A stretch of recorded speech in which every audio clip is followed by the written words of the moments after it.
बिस्मिल्लाहिर्रहमानिर्रहीम। नया वीडियो से सपोर्ट कीजिएगा, चैनल को सब्सक्राइब कीजिएगा। आज की कुछ आम खबरें। एक तो इमरान खान साहब की प्रेस कॉन्फ्रेंस का रद्द-ए-अमल आ गया और वो दो तरह से रद्द-ए-अमल है।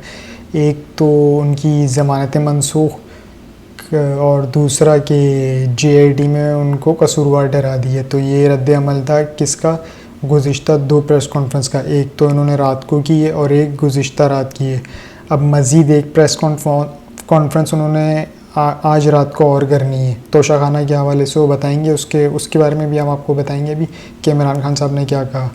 तो अब क्या रद्द-ए-अमल आएगा ये भी देखना है। लेकिन इमरान खान ने जो प्रेस कॉन्फ्रेंस की हैं उनकी तमाम तफसीलात अभी आपके साथ विद क्लिप शेयर करेंगे और उस पर थोड़ी सी अपनी राय भी देंगे।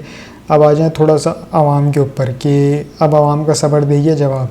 अब ये आवाम का मीटर हो गया शार्ट, तो अब बात नहीं सिर्फ धुलाई होगी। तो मैं तो यही कहूँगा कि पीडीएम हुकूमत अपनी खैर मना ले और डरे इस दिन से।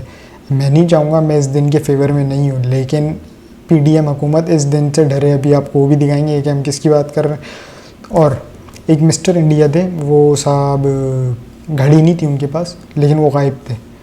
और ऐसे गायब थे कि अचानक अब वो हाजिर हो गए, और हाजिर भी ऐसे हुए कि वो कहाँ से आते हुए दिखे? वो नैब तफ्तीशी अफसर के बाहर से आते हुए दिखे, ऑफिस से।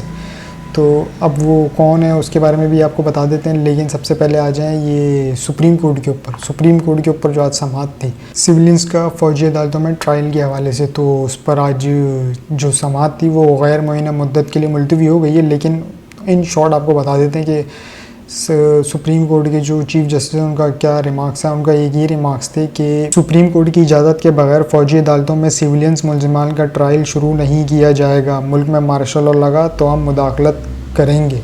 मुल्क में मार्शल लॉ लगा तो हम मुदाखलत करेंगे। तो अभी भी एक तरह से मार्शल लॉ की सूरत हाल ही है, क्योंकि ये अब जो ये दौर देख रहे हो इतना फाशिज़्म है और जिस तरह से इतनी बर्बरियत की जा रही है, ये जो इस पीडीएम का दौर है, तो ये मार्शल लॉ से कम नहीं है, शायद मार्शल लॉ से ज़्यादा ही है। मार्शल लॉ भी फिर भी थोड़ा सा इससे थोड़ी नरमी होती है, तो इसमें बिल्कुल भी नरमी नहीं है। इसमें ना आवाम के लिए नरमी है, ना सियासी रहनुमा एक जमात जो उसके लिए नरमी है, और ना ही किसी वोट को इज़्ज़त दो के लिए नरमी है। तो ये है सूरत हाल थी आज की, और वोट को इज़्ज़त दो के लिए नरमी है, तो नरमी किसी के लिए नहीं है। आ जाए जी थोड़ा सा जो मिस्टर इंडिया है। मिस्टर इंडिया मतलब Azam Khan, principal secretary of prime minister, साबिक प्राइम मिनिस्टर इमरान खान।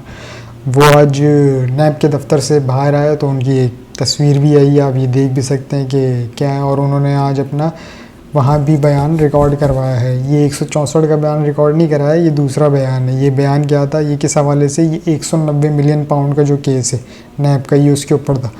उसकी थोड़ी सी हम आपके साथ डिटेल शेयर कर देते हैं कि क्या चीज़ हुई। 190 मिलियन पाउंड केस में आज़म खान की नैब में पेशी। आज़म खान ने नैब को बताया कि 190 मिलियन पाउंड वाले मामले काबीना से मालूमात शेयर करके नहीं ली गई, सिर्फ चंद वज़रा की तफसील बताई गई, बाकी काबीना कालादम थी। नैब टीम ने आज़म खान से पूछा कि बरतानिया से आने वाला मरासला क्या आपके पास मौजूद है या काबीना में किसी के पास था? आज़म खान ने जवाब में कहा मरासला मेरे पास नहीं और ना ही काबीना को दिखाया गया था, ये एसेट कवरी यूनिट और शहजाद अकबर के पास था। 190 मिलियन पाउंड केस के मामले पर मरासले से मुतल्लिक सिर्फ चंद वज़रा को इमरान खान ने ज़ाती तौर पर एतमाद में लिया, जबकि पूरी काबीना को वो मरासला नहीं दिखाया गया था। अगर नैब मुझसे मज़ीद कोई मालूमात लेनी है तो मैं हर किस्म का ताउन के लिए तैयार हूँ। आज़म खान साहब, साबिक वज़ीर-ए-आज़म के प्रिंसिपल सेक्रेटरी। और ये वादा माफ गवाह बन चुके हैं। और आज जो इमरान खान साहब का ये जो रात में इन्होंने ख़िताब किया है उसमें उनकी बॉडी लैंग्वेज बता रही थी, और उसमें उन्होंने 164 का भी जिक्र किया कि जो ये आप ज़बरदस्ती 164 के बयान ले रहे हैं, यानी कि उन्होंने 164 का बयान या तो उन्हें बताया गया, ब्रीफ़ किया गया, या फिर उन्होंने वाकई देख लिया, उनको दिखा दिया होगा स्क्रीनशॉट्स वगैरह पीडीएफ फाइल्स के, ये देख लें सर ये 164 का बयान है, जिस पर वो थोड़े खफा भी नज़र आ रहे थे। उनकी वो बॉडी लैंग्वेज बता रही थी कि वो थोड़े खफा हैं। तो लेकिन इसका मतलब ये नहीं है कि इमरान खान साहब डर गए या बैक हो गए। थोड़ी नरमी ज़रूर थी उनके लहजे में, थोड़ा उन्होंने लिहाज किया हुआ था, लेकिन इसका ये हरगिज़ मतलब नहीं है कि वो हार गया या वो पीछे हट गया या कुछ भी नहीं हुआ या इमरान खान ने घुटने टेक दिए। अगर ये बयानिया जो बनाया जा रहा है ना, अब ये गिरफ़्तार हुआ, अब गिरफ़्तार हुआ, अब गिरफ़्तार हुआ, ये सिर्फ आवाम के जहनों में डालने के लिए और एक खौफ पिलाने के लिए, अपनी तरफ मोटिवेशन देने के लिए, और ये कुछ भी नहीं है। क्यों? इनके पास भोंडे केसेस हैं, कुछ भी नहीं। और ये जो JIT जिसकी हम बात कर रहे थे कि प्रेस कॉन्फ्रेंस के रद्द-ए-अमल में जो JIT का इन पर चार्जशीट किया गया है कि 9 मई के मरकज़ी मुलज़िम करार पाए हैं, तो याद रखिएगा मरकज़ी मुलज़िम करार पाए हैं, मुजरिम नहीं। हमेशा मुजरिम और मुलज़िम में फ़र्क होता है। मुलज़िम से तफ्तीश जारी होती है, मुजरिम जो कि कन्विक्टेड हो जाए कि ये सज़ा याफ्ता है, जो कि भगोड़ा था। भगोड़े बोले तो नवाज शरीफ साहब, और वो बीमारी के बहाने स्ट्रक्चर पे लेट गए, अपने हाथ पाँव फैला के सीधे निकल ली और अब तक नहीं आया। क्यों? क्योंकि उनका इलाज चल रहा है। और इलाज कैसा चल रहा है कि वो कॉफ़ी शॉप जा सकते हैं, KFC जा सकते हैं, सऊदी अरब आ सकते हैं, दुबई जा सकते हैं, पाकिस्तान नहीं आ सकते क्योंकि इलाज चल रहा है। इमरान खान के ऊपर दोबारा ही आ जाएं कि इमरान खान के ऊपर जो इन्होंने कसूरवार ठहराया है, तो इस चीज़ का तो इमरान खान से पहले ही पता था कि इन्होंने करना क्या, क्योंकि हमने आपको गुज़िश्ता व्लॉग में पहले ही बता दिया था कि JIT के सामने जब इमरान खान साहब पेश हुए, उनसे सवालात हुए, इमरान खान साहब ने जवाब दिए, लेकिन उन्होंने जो अपनी एक रिपोर्ट तैयार की थी JIT में, उसमें ये था कि इमरान खान साहब हर तरह से क्लियर हैं, इन पर कोई जुर्म साबित नहीं होता। ये रिपोर्ट पेश की गई वज़ीर आज़म साहब को कि ये देखें भिखारी आज़म, उन पर कोई भी इल्ज़ाम साबित नहीं होता, वो एकदम क्लियर हैं। लेकिन नहीं, भिखारी आज़म ठहरे ढीठ। क्यों? क्योंकि ये ठहरे भगोड़े मियाँ साहब के छोटे भाई। तो इन्होंने बोला भाई भिखारी आज़म का ऑर्डर है कि कुछ भी करो, फिट करो।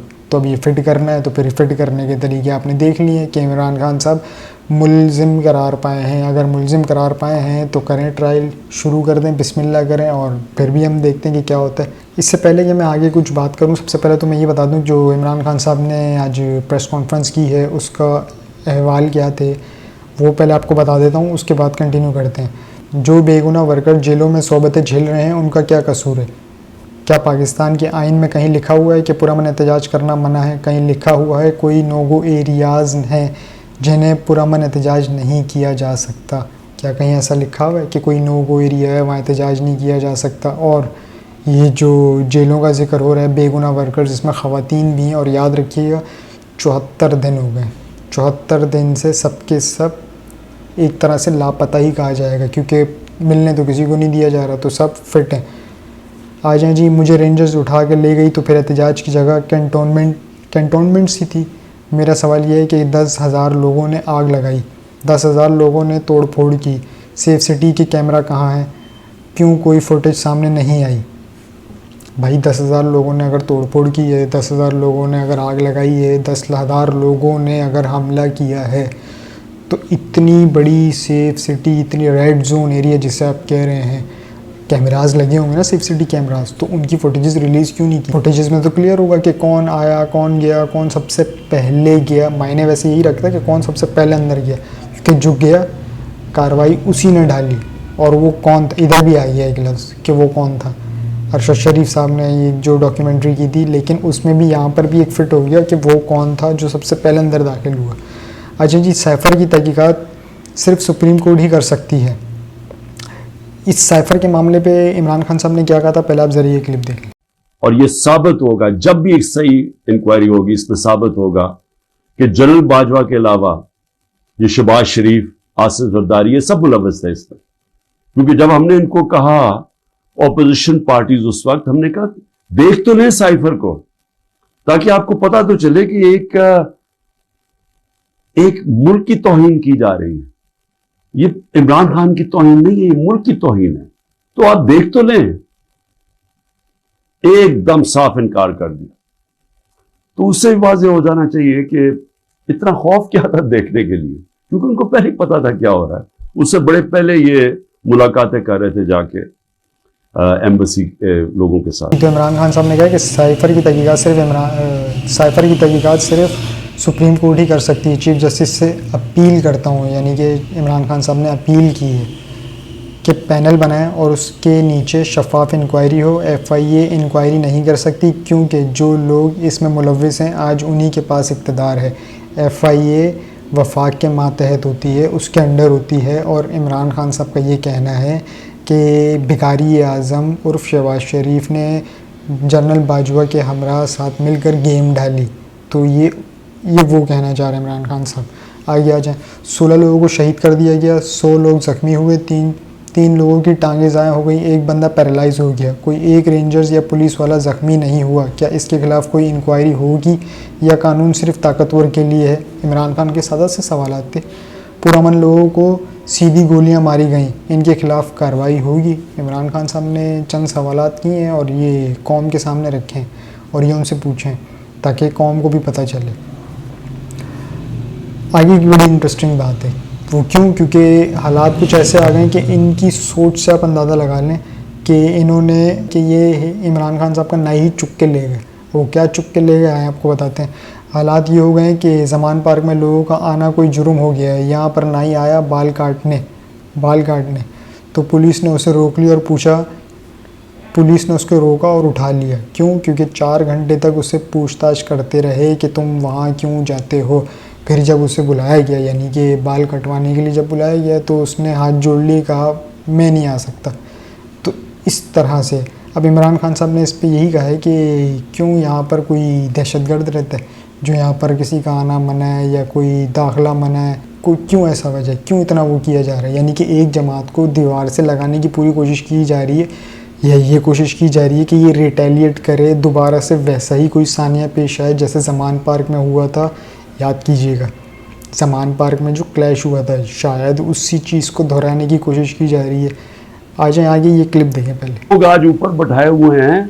मैं इंशाल्लाह कल पूरा तोशा खाना का बताऊंगा, क्योंकि उस पर जल्दी शुरू में जिस तरह बताया कोशिश कर रही है कि किसी तरह इसको डिस्क्वालीफाई करें या जेल में डालें। ये साइफर आ गया, तोशा खाना आ गया, ये बाकी सारे जो 180 केसेस हैं।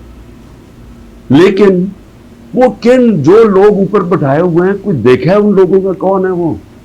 इसके कौम के बड़े बड़े मुजरिम हैं। वो लोग हैं जो 30 साल से जुर्म कर रहे हैं, जिनके ऊपर इतनी फाइलें हैं उनकी चोरियों के ऊपर। तो मैं कल उनका भी जरा आपको बताऊंगा कि उनके तोशा खाना में, क्योंकि मुझे तो पहली दफा पता चला है, मैंने तो तोशा खाना का रिकॉर्ड जो लाहौर हाई कोर्ट ने मिलाया, मैंने पहली दफा रिकॉर्ड देखा है, तो उसमें तो बड़े इंकशाफ हुए हैं। तो मैं इंशाल्लाह कल आपसे बात करूंगा। जी, आज पूरी कोशिश कर रहे हैं कि इमरान खान साहब को किसी भी तरह नाअहल करके उसको सज़ा दिलाई जाए। तो तोशा खाना पर, अब तोशा खाना की मुकम्मल तफसीलात इमरान खान साहब आज रात को मुकम्मल एक प्रेस कॉन्फ्रेंस करने वाले हैं, जो कि हम बराह रास्त दिखाएंगे। आजा जी कि दुनिया क्या कर रही है और हम क्या कर रहे हैं। तो जो मैंने कहा था कि आवाम का मीटर शार्ट हो गया, तो वो क्यों कहा था उससे पहले कि दुनिया क्या कर रही है। Turkish president Recep Tayyip Erdogan, उन्होंने मेड इन तुर्की इलेक्ट्रिक कार यूएई की प्रेसिडेंट को तोहफे में दी है। यूएई की प्रेसिडेंट को तोहफे में दी है electric car made in Turkey. और हम क्या कर रहे हैं कि जहाँ जाते हैं एक ही चीज़, आम खाएगा आम, हम ये कर रहे हैं। आजा जी, जो आवाम का मीटर शार्ट हो गई, आप फुटेज देख सकते हैं कि आवाम किस कदर गुस्से में। ये जो है, ये पार्किंग माफिया जो है, ये वो हैं जिसमें ट्रैफिक एहलकार भी हैं जो बाइकें उठा के लिए थे पार्किंग से। ये सदर के मनाजिर हैं। कुछ ऐसा ही रद्द अमल ये जो आप देख रहे हैं, ये अल्लाह ना करे कि ये हुक्मरानों के साथ पेश आ जाए। इससे अंदाज़ा लगाएं कि आवाम में कितना गम और गुस्सा भरा हुआ है। महंगाई की टेंशन, बेरोज़गारी, ये जो मनाजिर हैं, ये देख के मुझे कोई खुशी नहीं मिल रही, ना शायद किसी और को खुशी मिल रही होगी, किसी को भी खुशी नहीं मिल रही होगी। ये मनाजिर दिखाने का मकसद सिर्फ एक था कि देखें आवाम का गम और गुस्सा कितना है। तो डरें उस दिन से कि ये हाल जब आपके साथ हो, क्योंकि अब इलेक्शन आ रहे हैं, आपने वोट मांगने भी जाना है। तो जब आप वोट मांगने जाएंगे और आपके साथ ये हाल हो गया, फिर क्या होगा। और ये हो भी सकता है, क्योंकि जब श्रीलंका में हो सकता है तो यहाँ भी हो सकता है। अब आप बोलेंगे श्रीलंका तो डिफ़ॉल्ट हो गया था, हम तो डिफ़ॉल्ट नहीं हुए। तो भैया, अगर हम डिफ़ॉल्ट नहीं हुए, इसमें भी एक राज है। इसका क्या है राज, वो मैं अगले वीलॉग में आपको ज़रूर बताऊंगा, और वो डिटेल के साथ बताऊंगा। अब भी अगर बताऊं तो शायद ये वीलॉग तवील हो जाए। वो वीलॉग मैं तकरीबन हर किस्म की, मुझे लिखना पड़े लिखूंगा, कुछ भी करना पड़ा, लेकिन तफसील के साथ आपसे शेयर करूंगा कि हुक्मरान तो डिफ़ॉल्ट नहीं हुए। मैं पाकिस्तान का लफ्ज़ इस्तेमाल नहीं कर रहा, हुक्मरानों का कर रहा हूँ। हुक्मरान डिफ़ॉल्ट नहीं हुए, लेकिन गरीब आदमी ज़रूर डिफ़ॉल्ट कर गया। अब वो कैसे कर गया, ये अगले वीलॉग में आपको पता चल जाएगा। आखिर में एक बात कि इमरान खान ने इनकी नींदें हराम की हुई हैं। तो नींदें हराम जो मैंने कहा था, वो इस सेंस में कहा था कि इन्होंने अब तक जो भी कोशिशें की कितनी इन्होंने कोशिश की गिरफ़्तार करने की, ज़मान पार्क में ऑपरेशन कर लिए। और केसेस की बात करें तो इमरान खान साहब जब इक़्तिदार में थे या उससे पहले भी, इक़्तिदार के बाद उन पर भरमार हो गई केसेस की। आप इक़्तिदार से पहले का टेन्योर देख लें तो उन पे केसेस कितने थे, अब आप इक़्तिदार के बाद का टेन्योर देख लें तो उन पे डबल सेंचुरी हो चुकी है, उससे भी क्रॉस हो गए। क्यों? हबड़ दबड़, बस जल्दबाजी, ठोको ठोको ठोको ठोको, इसमें नहीं पकड़ा जा रहा है इसको पकड़ो, इसमें नहीं पकड़ा जा रहा है ये किस करके इसमें पकड़ो, इसमें नहीं पकड़ा जा रहा है ये किस करके इसमें पकड़ो। इनका बस ना चले, जो मैंने कल बात की थी, एक मंगनी की बात जो की थी अलिशबा की, खैर वो मुझे बोलना नहीं चाहिए था, लेकिन जो इनका बस ना चले, ये अब भी उस पर भी वो मुकदमा दर्ज कर दें इमरान खान पर कि भाई ये तुम्हारी वजह से उसकी मंगनी टूटी है, जन्नत मिर्ज़ा की बहन है। तो इनका ये आलम है। क्यों? क्योंकि वो ना टूट रहा है, ना झुक रहा है, ना बिक रहा है, उसके हौसले अभी भी बुलंद हैं। उसको लोग छोड़ छोड़ के गए, उसकी पार्टियों के अपने, उसके वफादार उसको छोड़ के गए। वो कमज़ोर नहीं पड़ा, वो मुकाबला कर रहा है, वो लड़ रहा है। वो अपने लिए नहीं लड़ रहा, इस मुल्क के लिए लड़ रहा है।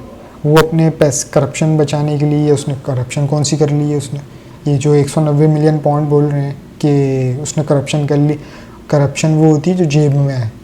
वो 190 मिलियन पाउंड उसने जो मंगवाए वो सुप्रीम कोर्ट के अकाउंट में पड़े हुए हैं।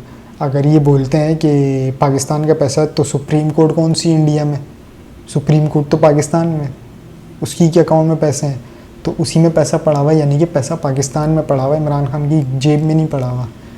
तो बहरहाल ये बातें हैं कि ये इमरान खान साहब को ना तोड़ सके, ना दीवार से लगा सके, कुछ भी नहीं कर सके।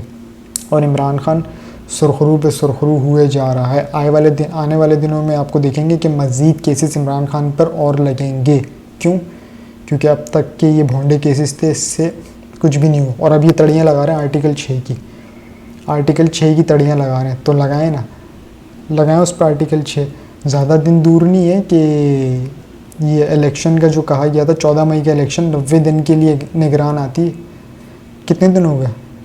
लगाएं आर्टिकल 6 इसके ऊपर, लग पता जाएगा आपको। अब तक के लिए इतना ही जी। अपना और चैनल का ख्याल रखिएगा, चैनल को सब्सक्राइब जरूर कीजिएगा। अल्लाह हाफ़िज़।